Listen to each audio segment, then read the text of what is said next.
मेघालय के राज्यपाल रहते हुए उन्होंने कहा था कि किसानों का जो आंदोलन दिल्ली की सीमा पे चल रहा है वो उचित है और मांग माननी चाहिए।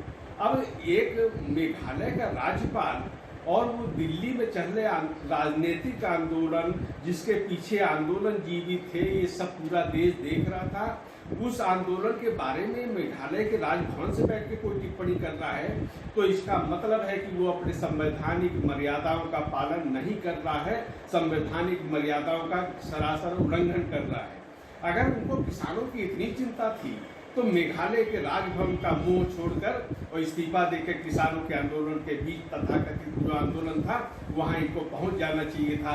लेकिन राजभवन का मुंह भी रोक रहा है, इस्तीफा जेब में भी रखे हैं और किसानों की बात भी कर रहे हैं। इस तरह की जो एक राजनीति उनके अंदर जो लालसा थी वो उभर के सामने आ रही थी। अब उनके सामने समस्या क्या है? कभी वो कुछ वक्तव्य देते हैं, कभी अमित शाह जी की प्रशंसा भी करते हैं। एक असमंजस है उनके सामने, क्योंकि उनकी राजनीति पश्चिमी उत्तर प्रदेश के एक सीमित क्षेत्र तक ही सीमित रही है।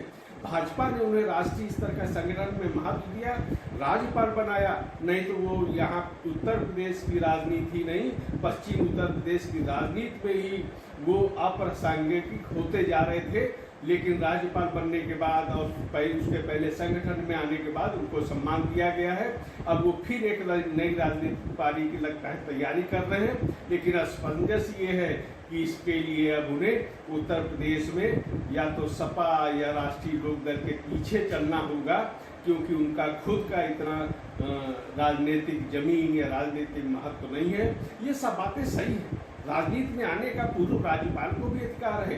मैं समझता हूं कि राज्यपाल के रूप में उन्होंने मर्यादा का पालन नहीं किया। सतपाल मलिक जानते होंगे कि राज्यपाल संविधान के अनुसार राज्यपाल राष्ट्रपति के प्रसाद पर्यंत पद पर रहता है। अगर प्रधानमंत्री उनको हटाना चाहेंगे तो 1 मिनट लगेगा राज्यपाल को हटाने में, राष्ट्रपति को सिफारिश कर सकते हैं। तो ये मानना कि वो हटा नहीं सकते थे, इस्तीफा मांगा नहीं इसलिए नहीं दिया, तो राजनीतिक महत्वाकांक्षा थी तो राजभवन छोड़ के राजनीति में आनी चाहिए थी और ये उनको उदाहरण पेश करना चाहिए। अब उनके बयानों का मैं समझता हूँ कि कोई न सत्यता के आधार पे न व्यवहार के आधार पे कोई महत्व नहीं है। सतपाल मलिक को जब से जम्मू कश्मीर से मेघालय का राज्यपाल बनाया गया तभी से वो विचलित लग रहे थे, और अब उन्होंने मेघालय के राज्यपाल पद से अवकाश ग्रहण करने के बाद ऐसा लगता है कि वो अब खुद में राजनीति में आने के लिए अपनी जगह बना रहे हैं और उनके सारे बयान को इसी आधार पर देखना चाहिए। उन्होंने कहा कि इस प्रकार का वो दिखाना चाहते हैं कि जैसे कश्मीर पूरी स्थिति में जो सुधार हुआ है वो उन्होंने जम्मू कश्मीर के राज्यपाल रहते हुए कर दिया था, वो भी बिना गोली चलाए और केवल संवाद से ही जो अलगाववादी थे, आतंकवादी थे, सब उनसे प्रभावित हो गए थे और सबने शांति के रास्ते को चुन लिया था। इस प्रकार का वो श्रेय लेने का प्रयास कर रहे हैं। उन्होंने एक बयान में अभी कहा कि पुलवामा हमले की जानकारी उन्होंने प्रधानमंत्री और गृह मंत्री को दी थी और ये आग्रह किया था कि सेना की जो टुकड़ी है वो सड़क मार्ग से ना जाए, उसको एयरक्राफ्ट लूट की जाए। अब इसी से जोड़ी, जब इसी के साथ वो कहते हैं कि मैं जब प्रधानमंत्री से मिलने जाता था तो अपना इस्तीफा साथ में लेकर जाता था, जेब में रख के जाता था। अब वो बता रहे हैं कि प्रधानमंत्री ने उनके सुझाव को इनकार कर दिया, एयरक्राफ्ट नहीं दिए। अब अगर ये बात थी, अगर एक पल को उनकी बात को सही मान लिया जाए तो उनका उस समय वो नैतिक जमीन जगना चाहिए था, जिसमें वो जेब में जो इस्तीफा रखे थे वो उनको सौंप दिया होता, तब लगता है कि उनकी देशभक्ति है।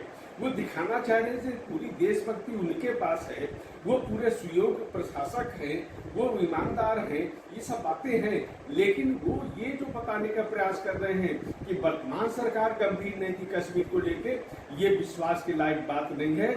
और इसको एक उदाहरण से और समझा जाता है कि उनके सतपाल मलिक के बयान पर कितना विश्वास किया जाए, ये उनके एक ही बयान से समझने का प्रयास करना चाहिए। कुछ दिन पहले उन्होंने कहा, प्रधानमंत्री के बारे में एक अमर्यादित टिप्पणी करते हुए कहा कि यह बात उनको अमित शाह ने बताई थी। ये उनका रिकॉर्ड में एक इंटरव्यू, और फिर अगले इंटरव्यू में वो कहते हैं कि मैंने जो अमित शाह के हवाले से जो कहा वह झूठ था और केवल इस प्रकरण से अंदाज लगा लेना चाहिए कि उनकी बातों में कितनी सच्चाई है।